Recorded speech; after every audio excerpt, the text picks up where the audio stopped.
हरे कृष्णा। भगवत गीता की इस वीडियो में हम दूसरे अध्याय के 8वें श्लोक से शुरू करेंगे। 7वें श्लोक में आपको ध्यान होगा, अर्जुन जी ने बोला था कि अब मैं आपका शिष्य हूँ, शरणागत हूँ, कृपया मुझे उपदेश दें। उसके बाद 8वें श्लोक में अर्जुन जी कह रहे हैं, मुझे ऐसा कोई साधन नहीं दिखता जो मेरी इंद्रियों को सुखाने वाले इस शोक को दूर कर सके।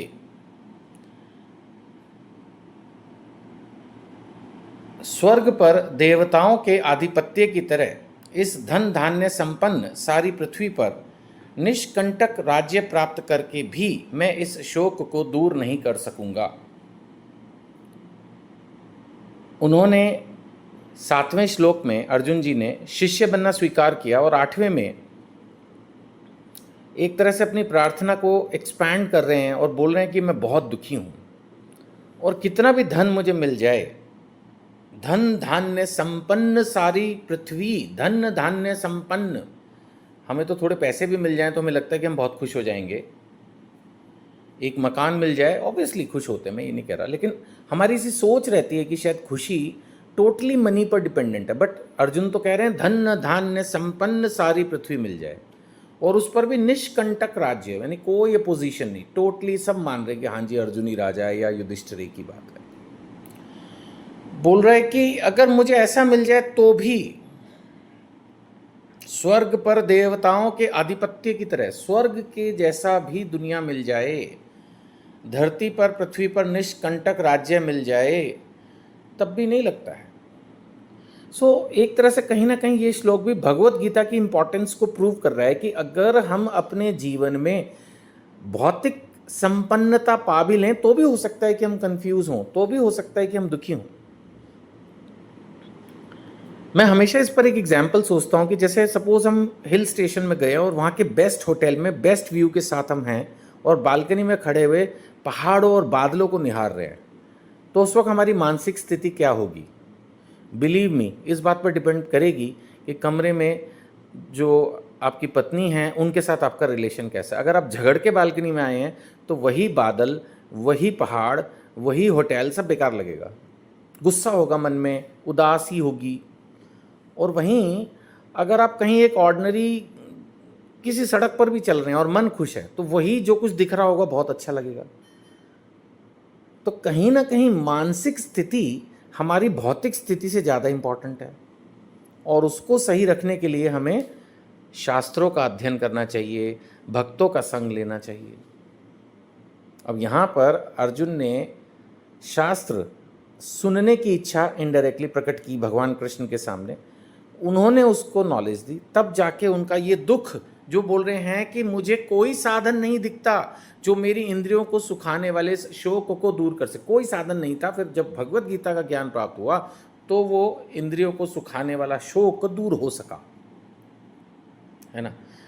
हमें भी अपने जीवन में शास्त्रों को लेके चलना चाहिए, इससे हम अपने जीवन में बहुत सिचुएशन से बाहर आ सकते हैं। संजय उवाच, 9वें श्लोक पे हम पहुंच गए। अब संजय ने कहा, इस प्रकार कहने के बाद शत्रुओं का दमन करने वाला अर्जुन कृष्ण से बोला, हे गोविंद, मैं युद्ध नहीं करूंगा, और चुप हो गया। भगवान ने कहा था युद्ध कर, दूसरे अध्याय के 3 श्लोक में क्लियरली इंस्ट्रक्शन दे दी थी कि खड़े हो जा और युद्ध कर। तो उसने बोला मैं भीख मांग के जी लूंगा, आपने तो शत्रुओं को मारा है, मैं द्रोण और पितामह जैसे पूजनीय लोगों को कैसे मारूं। फिर बीच में 7वें श्लोक में उन्होंने शरणागति एक्सेप्ट की, बोला मैं आपकी शिष्य हूँ, मुझे उपदेश दो। बट फिर उनको लगा नहीं मुझे उपदेश नहीं चाहिए, मैं तो, मेरा डिसीजन फाइनल है, मेरा डिसीजन फाइनल है, मुझे युद्ध नहीं करना। तो यहाँ पर उन्होंने ऐसे डिक्लेयर कर दिया। अब जब उनकी ऐसी स्थिति देखी, जैसे एक बच्चा छोटा किसी चीज़ के लिए रोने लगे या कंफ्यूज हो जाए तो क्या होता है, माता पिता को हंसी सी भी आती है, उनको पता है कि ये बेकार की बात में ही चिंता कर रहा है। हे भरतवंशी, धृतराष्ट्र को वो संबोधित करते हुए बोल रहे हैं, उस समय दोनों सेनाओं के मध्य शोकमग्न अर्जुन से कृष्ण ने मानो हंसते हुए ये शब्द कहे। अब भगवान को ऐसा नहीं कि हंसी आई, हंसते हुए माना एक तरह से मुस्कुराहट भगवान के चेहरे पर आई। खैर भगवान कृष्ण तो हमेशा ही मुस्कुराते रहते हैं हर सिचुएशन में, और इस सिचुएशन में अपने मित्र, अपने भक्त की ऐसी स्थिति देखकर उनको हंसी आ रही है। उनको लग रहा है कि देखो कैसे छोटी सी बात को लेकर ये इतना शोक मग्न हो रहा है। जब धर्म युद्ध है और ये अधर्मी है तो इनके साथ तो युद्ध कर रहा ही है। और फिर भगवान तो फ्यूचर भी देख सकते हैं ना। भगवान को पता है ये अभी बोल रहा है युद्ध नहीं करूंगा, फिर थोड़ी देर बाद युद्ध करेगा और विजयी भी होगा। भगवान तो सब चीज़ें जानते ही हैं। तो भगवान को एक तरह से हंसी आई, मुस्कुराहट उनके चेहरे पर आई और उन्होंने अब ये शब्द कहे। श्री भगवान वाच 11वां श्लोक। श्री भगवान ने कहा, तुम पांडित्य पूर्ण वचन करते हुए उनके लिए शोक कर रहे हो जो शोक करने योग्य नहीं है। भाई नेचुरली जिन्होंने द्रौपदी कांड किया, लाक्षागृह में उनको जलाने की कोशिश की, राज्य छीन लिया, ध्रुत कीड़ा में बेईमानी की, मतलब हर तरह से ही तो ये तो एक प्रोमिनेंट एग्जाम्पल्स हैं। हर तरह से ही तो वो लोग शुरू से इनके साथ अन्याय करते आ रहे हैं, अधर्मी उनका जीवन है। एक जैसे कहेंगे सात्विक जो जीवन होता है उसके बिल्कुल उल्टा जीते हैं ये लोग। ऐसे लोगों के बारे में क्यों शोक कर रहे भाई?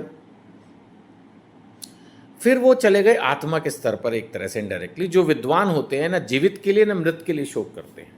अब यहाँ पर ये विद्वान जीवित और मृत दोनों के लिए शोक नहीं करता। ये कहीं ना कहीं आत्मा के स्तर पर भगवान ने थोड़ा थोड़ा बोलना शुरू किया। आपको पता ही है कि दूसरे अध्याय में भगवान आत्मा का ज्ञान देते हैं जो कि सबसे प्रमुख ज्ञान है गीता का। इसीलिए इसको चैप्टर को गीता का सार भी कहा जाता है।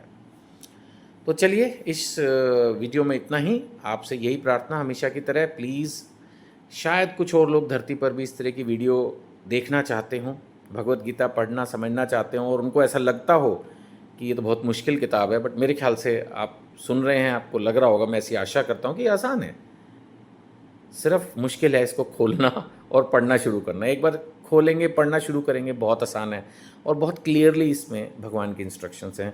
सो प्लीज़ दूसरों की हेल्प करने के भाव से ही सही आप ये वीडियो किसी न किसी व्हाट्सएप ग्रुप में फॉरवर्ड करें, शायद किसी का लाभ हो। और हमसे व्हाट्सएप पर अगर आप जुड़ना चाहते हैं, व्हाट्सएप कम्युनिटी पर जो वीडियो पर नंबर दिया है उस पर अपना नाम लिख कर भेजें। हरे कृष्ण।